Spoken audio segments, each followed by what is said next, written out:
And then I'm like, you know what? Fuck you, LeBron. I like a girl with a little bit of butt. Big boobs, big boobs. Well, the inevitable media tour from Kyle Rittenhouse is officially here. After joining Instagram and Twitter on social media, he's now making the podcast rounds, appearing on the You Are Here podcast, as well as several others where he talked about a host of issues. Now, when actually asked about the shootings and the trial, Rittenhouse sounded like a mature adult. He said that it's nothing to be congratulated about after a couple of buffoon hosts said that they were, quote, impressed with his shooting. He said there's nothing to be congratulated about, and if I could go back in time, I wouldn't have gone there. Other than that, every other podcast clip appears to be about Kyle Rittenhouse having sex and what his sexual preferences are in the bedroom. That's right, Kyle Rittenhouse is getting his fuck on. There was a quick moment where they talked about LeBron when LeBron James famously tweeted about him during his trial. On the podcast, Rittenhouse said, "Fuck you, LeBron." Other than that, every other clip you'll see is about Rittenhouse losing his virginity to thick girls with fat asses and big tits. Whether it was the You Are Here podcast, where he had this one-liner zinger about losing his virginity. Like waiting for all the single patriotic moms to take Kyle's virginity. I'm like, too late.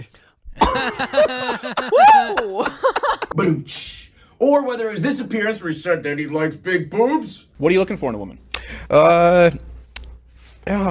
Yes. Yes. Or whether it was this one where he says that he likes him thick. Curvy or thin? I like thick. Oh, damn, okay. boy.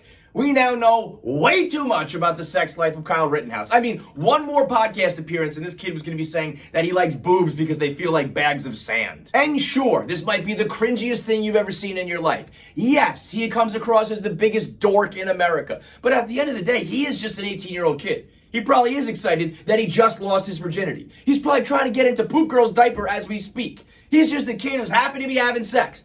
But it's the podcast hosts, the adults in the room, who are creeping me the fuck out. Everybody yucking it up and high-fiving this teenager over him losing his virginity and asking him about his preferences and the boobs and the butts that he likes. I mean, what are we doing here? What kind of media members make their careers off of tits and ass and making fun of LeBron James? Swear to God, this industry's going down the tubes.